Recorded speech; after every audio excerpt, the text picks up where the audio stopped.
जय जगन्नाथ दर्शक बंधु आमर यूट्यूब चैनल ओडिया ज्ञान सागर रे आपण मानंकु स्वागत। प्रिय दर्शक बंधु पूर्व वीडियो रे कर्कट राशि जीवनर 11टी सत्य मध्यरु आमे 6टी सत्य विषय रे आलोचना करिथिले एवं आपण मानंकर अनेक सारा भल पाइबा और अनेक सारा कमेंट पाई आमे पुणी थरे एहार द्वितीय भाग बा आहुरी 5टी सत्य विषय रे उपस्थापन करिबाकु जाउछु।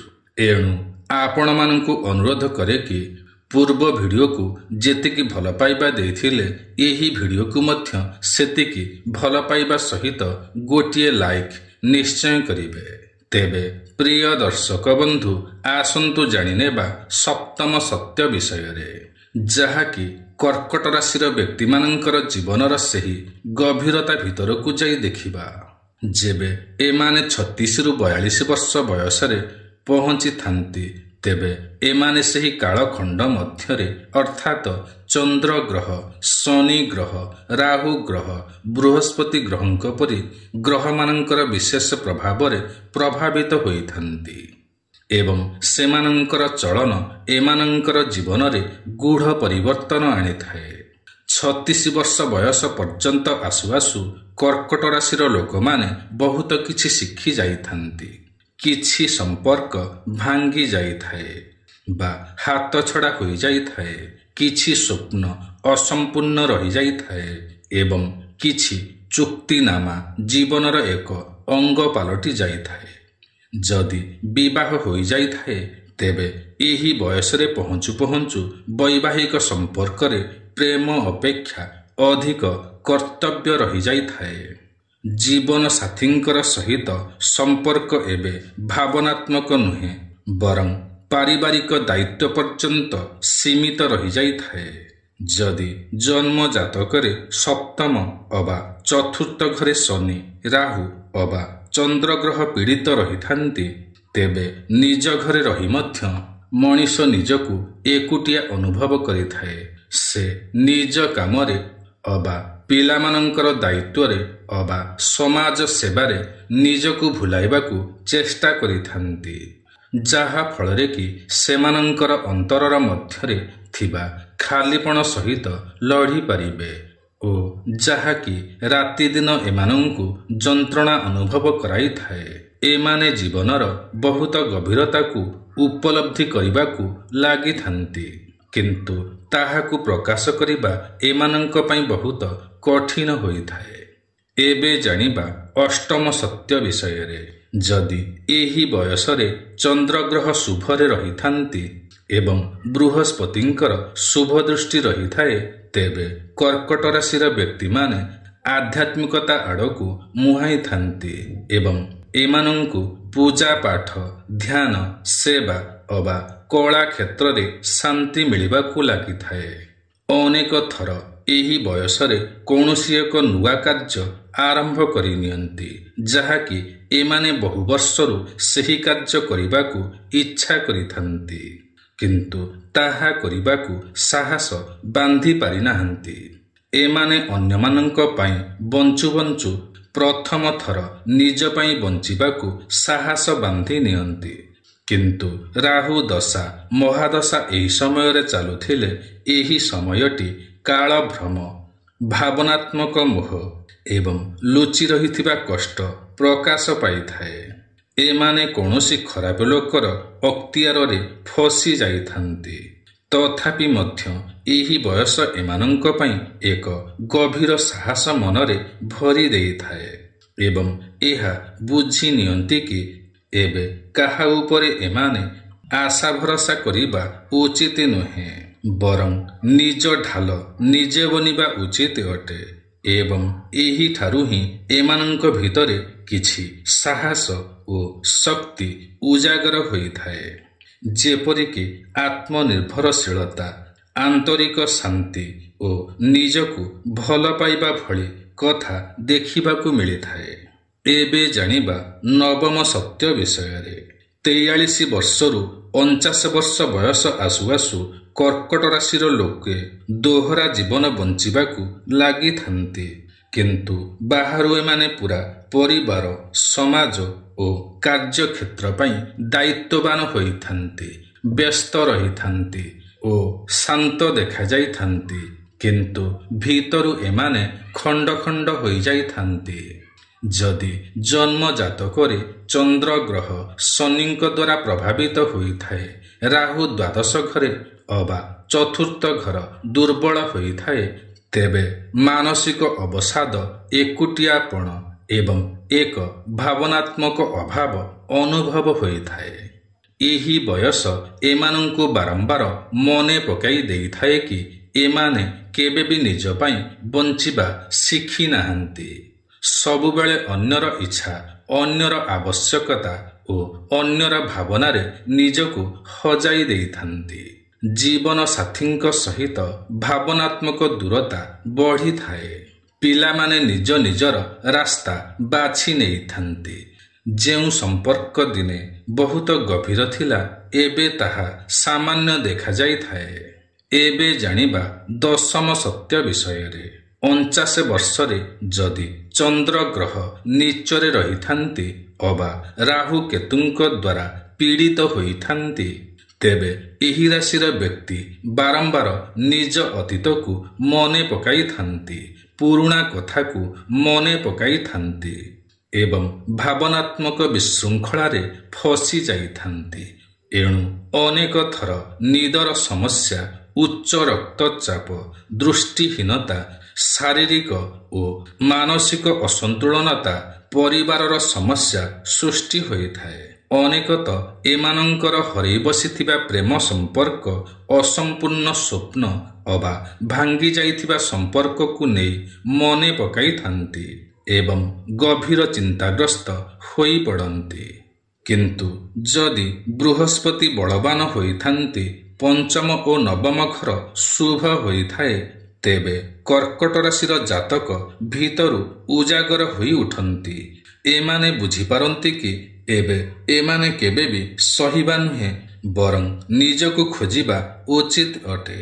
ଏହା ହିଁ ସେହି ସମୟ ହୋଇଥାଏ କି ଆଧ୍ୟାତ୍ମିକ ସେବା, ଧ୍ୟାନ ଅବା କୌଣସି ଆନ୍ତରିକ କାର୍ଯ୍ୟ ଆଡ଼କୁ ମୁହାଁଇଥାନ୍ତି।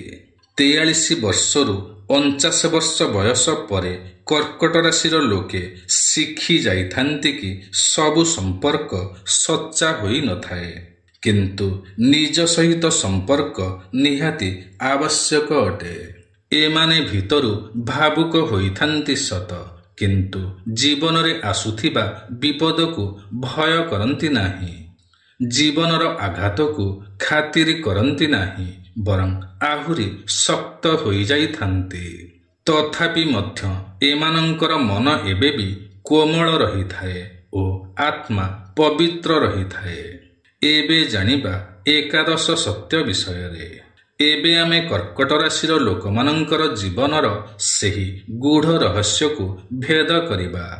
ଯେବେ ବୟସ 50ରୁ 60 ବର୍ଷ ମଧ୍ୟରେ ହୋଇଥିବ, ସେହି କାଳଖଣ୍ଡରେ କର୍କଟ ରାଶିର ଜାତକମାନେ ଜୀବନର କଠୋର ସତ୍ୟତାକୁ ସ୍ୱୀକାର କରିନେଇଥାନ୍ତି। ଘର, ପରିବାର, ସନ୍ତାନ, ମାନ ସମ୍ମାନ ଏହାସବୁ ଏମାନଙ୍କର ଜୀବନର ଏକ ଅଙ୍ଗ ପାଲଟି ଯାଇଥାଏ, କିନ୍ତୁ ହୃଦୟର ସେହି ପ୍ରାଥମିକତା ଆଉ ରହିନଥାଏ। ଏମାନେ ଏବେ ଲୋକମାନଙ୍କର ଅପେକ୍ଷା ନିଜର ଶାନ୍ତି ପାଇଁ ଇଚ୍ଛୁକ ରହିଥାନ୍ତି। ଏହି ସମୟ ସନ୍ତାନମାନଙ୍କର ବିଚ୍ଛେଦ ବା ଦୂରତା ଓ ସେମାନଙ୍କର ବ୍ୟବହାର ଏମାନଙ୍କୁ ବହୁତ ଆଘାତ ଦେଇଥାଏ। ଯେଉଁ ସନ୍ତାନମାନଙ୍କ ପାଇଁ ନିଜର ସ୍ୱପ୍ନକୁ ଭୁଲି ଯାଇଥିଲେ, ସେହି ସନ୍ତାନମାନଙ୍କ ପାଖରେ ଏମାନଙ୍କ ପାଇଁ ସମୟ ନଥାଏ। ଏହି ସତ୍ୟତା ହିଁ ଏମାନଙ୍କୁ ଏକୁଟିଆ ହେବାର ଆଭାସ ଦେଇଥାଏ, ଯାହାକୁ କି କଥାରେ କହିବା ସମ୍ଭବ ନୁହେଁ। ବିଶେଷ କରି ଯଦି ଜାତକରେ ପଞ୍ଚମ ଘର ଦୁର୍ବଳ ହୋଇଥାଏ ଅବା ବୃହସ୍ପତି ବଳହୀନ ହୋଇଥାନ୍ତି, ତେବେ ସନ୍ତାନମାନଙ୍କ ଠାରୁ ଦୂରତା ଏହି ବୟସରେ ଏମାନଙ୍କୁ ଭାରି ଭାରି ଲାଗିଥାଏ। କିନ୍ତୁ ଏହା ଭିତରେ ଏକ ଅନ୍ୟ ପରିବର୍ତ୍ତନ ମଧ୍ୟ ଆରମ୍ଭ ହୋଇଯାଇଥାଏ, ଏକ ଆତ୍ମନିର୍ମଳର ପ୍ରକ୍ରିୟା ସ୍ୱରୂପ। କର୍କଟ ରାଶିର ଲୋକେ ବାହାର ସମ୍ପର୍କ ଠାରୁ ମୁକ୍ତି ପାଇଁ ଆନ୍ତରିକ ସମ୍ପର୍କ ସହିତ ମିଶିବାକୁ ଲାଗିଥାନ୍ତି, ଯାହାକି ଈଶ୍ୱରଙ୍କ ସହିତ କଥା ହେବା ଭଳି ଘଟଣା ଘଟିଥାଏ। ମୌନର ଭାଷା ବୁଝିପାରନ୍ତି ଏବଂ ଏକୁଟିଆପଣକୁ ବୋଝ ନୁହେଁ ବରଂ ବରଦାନ ବୋଲି ଭାବି ନିଅନ୍ତି। ଯଦି ଚନ୍ଦ୍ର ଗ୍ରହ ଶୁଭରେ ରହିଥାନ୍ତି, ବୃହସ୍ପତି ନବମ ଅବା ଦ୍ୱାଦଶରେ ଥାଆନ୍ତି, ତେବେ ଏହି ସମୟ ଆଧ୍ୟାତ୍ମିକ ଉଲ୍ଲାସ ଭରା ହୋଇଥାଏ। ଯେଉଁମାନେ ଦୁନିଆ ଆଖିରେ ନିଜକୁ ଖୋଜି ବୁଲୁଥିଲେ, ଏବେ ସେମାନେ ନିଜର ଦିବ୍ୟ ଦୃଷ୍ଟିରେ ନିଜକୁ ଦେଖିପାରନ୍ତି। 50ରୁ 60 ବର୍ଷ ବୟସ ଆସୁ ଆସୁ ଏହା ଅନୁଭବ କରନ୍ତି କି ଜୀବନର ସତ୍ୟତା କ'ଣ ଅଟେ। ସେମାନେ ଆଉ ଜୀବନର ସତ୍ୟତା ଠାରୁ ଦୌଡ଼ନ୍ତି ନାହିଁ କି ଲଢ଼ନ୍ତି ନାହିଁ। ସେମାନେ କେବଳ ଦେଖନ୍ତି ଓ ଅନୁଭବ କରନ୍ତି ଏବଂ ଭିତରୁ ହସିଥାନ୍ତି। ଏମାନେ ଏବେ ଜାଣି ନେଇଥାନ୍ତି କି ସମସ୍ତ ଲୁହଟପା, ତ୍ୟାଗ ଓ ଏକୁଟିଆପଣ ଏବେ ବ୍ୟର୍ଥ ଯାଇ ନଥାଏ। ଏମାନେ ଏବେ ବି ଭାବୁକ ହୋଇଥାନ୍ତି, କିନ୍ତୁ ଭାବୁକତାରେ ଦୁର୍ବଳତା ନୁହେଁ ଗଭୀରତା ଦେଖିବାକୁ ମିଳିଥାଏ। 60 ବର୍ଷ ବୟସ ପରେ କର୍କଟ ରାଶିର ଲୋକେ ଶାନ୍ତ ଦେଖାଯାଇଥାନ୍ତି, କିନ୍ତୁ ସେହି ଶାନ୍ତି ସଂଘର୍ଷ ପରେ ହିଁ ମିଳିଥାଏ। ଏମାନେ ଜୀବନର ସମସ୍ତ ରୂପକୁ ଦେଖି ନେଇଥାନ୍ତି। ମୋହ, ପ୍ରେମ, କଷ୍ଟ, ତ୍ୟାଗ, ଏକୁଟିଆପଣ, ସେବା ଓ କେବେ କେବେ ଉପେକ୍ଷା ମଧ୍ୟ। ଏହି ବୟସରେ ପଛକୁ ଦେଖି ଚାହିଁଲେ କେବଳ ବିଚ୍ଛେଦ ଓ ତ୍ୟାଗ ହିଁ ଦେଖାଯାଇଥାଏ, କିନ୍ତୁ ବହୁତ କିଛି ଶିଖିବାକୁ ମଧ୍ୟ ମିଳିଥାଏ। ଏବେ ଏମାନେ ଆଉ କାହାରିକୁ ଅଭିଯୋଗ କରନ୍ତି ନାହିଁ। ଯେତିକି ଜୀବନରେ ରହିଯାଇଥାଏ, ସେତିକିରେ ହିଁ ସନ୍ତୋଷ ଖୋଜିଥାନ୍ତି। ଗ୍ରହମାନେ ଶୁଭରେ ଥିଲେ ଏହି ସମୟ ସବୁଠାରୁ କୋମଳ ଓ ସୁନ୍ଦର ହୋଇଥାଏ ଏବଂ ଏହା ଅନୁଭବ କରନ୍ତି କି ପ୍ରକୃତ ଶାନ୍ତି ବାହାରୁ ନୁହେଁ ବରଂ ଅନ୍ତରରୁ ମିଳିଥାଏ। ଯେବେ ଏମାନଙ୍କର ଅନ୍ତିମ ସମୟ ଆସିଥାଏ, ସେତେବେଳେ ଏମାନେ କାହାରିକୁ ଅଭିଯୋଗ କରନ୍ତି ନାହିଁ, ବରଂ ମୌନ ରହି ଅନୁଭବ କରନ୍ତି କି ମୁଁ ଯଥେଷ୍ଟ ବଞ୍ଚି ସାରିଛି, ଏବେ ମୋତେ ବିଦାୟ ଦିଅ ଏବଂ ମନେ ମନେ ହସି ହସି ବିଦାୟ ନେଇଥାନ୍ତି। ପ୍ରିୟ ଦର୍ଶକ ବନ୍ଧୁ, କର୍କଟ ରାଶିର ବ୍ୟକ୍ତିମାନଙ୍କ ପାଇଁ ଶିବଙ୍କର ଭକ୍ତି ଅମୃତ ସମାନ ହୋଇଥାଏ। ଯଦି ମନ ବିଚଳିତ ରହୁଥାଏ, ରାହୁ କେତୁଙ୍କର ପ୍ରଭାବରେ ମନ ଅଶାନ୍ତ ରହୁଥାଏ, ତେବେ ସୋମବାର ଦିନ କଞ୍ଚା କ୍ଷୀର ଓ ବେଲପତ୍ର ଦ୍ୱାରା ଶିବଙ୍କର ଅଭିଷେକ କରନ୍ତୁ। ଏହାଦ୍ୱାରା ମହାଦେବଙ୍କର ସହିତ ଚନ୍ଦ୍ରଙ୍କର ମଧ୍ୟ କୃପା ପ୍ରାପ୍ତି ହୋଇଥାଏ। ଯଦି ଶନିଙ୍କର ପ୍ରଭାବରେ କଷ୍ଟ ପାଉଥାନ୍ତି, ତେବେ ଶନିବାରେ କଳା ରାଶି, କଳା ବିରି ଓ ତେଲ ଦାନ କରନ୍ତୁ। ଏହା କରିବା ଦ୍ୱାରା ଶନିଙ୍କର କୁପ୍ରଭାବକୁ ଶାନ୍ତ କରିଥାଏ, ଯାହାଦ୍ୱାରା କି ସମ୍ପର୍କ ସୁମଧୁର ହୋଇଥାଏ। ଯଦି ଧନର ଅସ୍ଥିରତା ରହିଥାଏ ବା ଧନର ଅଭାବ ଦେଖାଦେଉଥାଏ, ତେବେ ଶୁକ୍ରବାରେ ଛୋଟ ଛୋଟ କନ୍ୟାମାନଙ୍କୁ ମିଠା ଖାଇବାକୁ ଦିଅନ୍ତୁ କିମ୍ବା କ୍ଷୀରି ଖାଇବାକୁ ଦିଅନ୍ତୁ।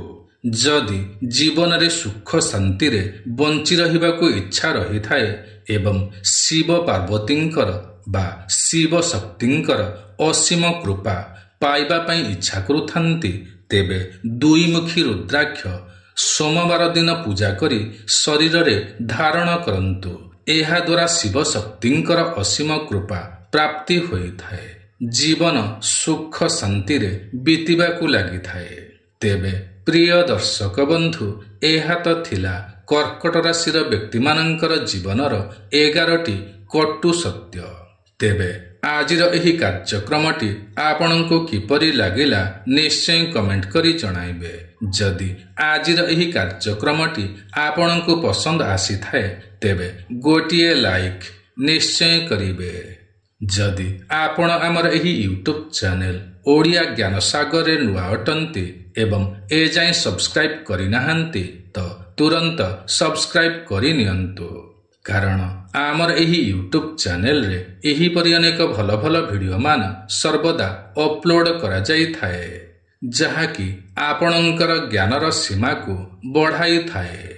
ତେବେ ଆଜି ପାଇଁ ଏତିକି। ପୁଣି ଦେଖାହେବ ଆସନ୍ତା ନୂଆ ଏକ କାର୍ଯ୍ୟକ୍ରମରେ। ସେ ପର୍ଯ୍ୟନ୍ତ ଆମକୁ ବିଦାୟ ଦିଅନ୍ତୁ। ଜୟ ଜଗନ୍ନାଥ ଦର୍ଶକ ବନ୍ଧୁ।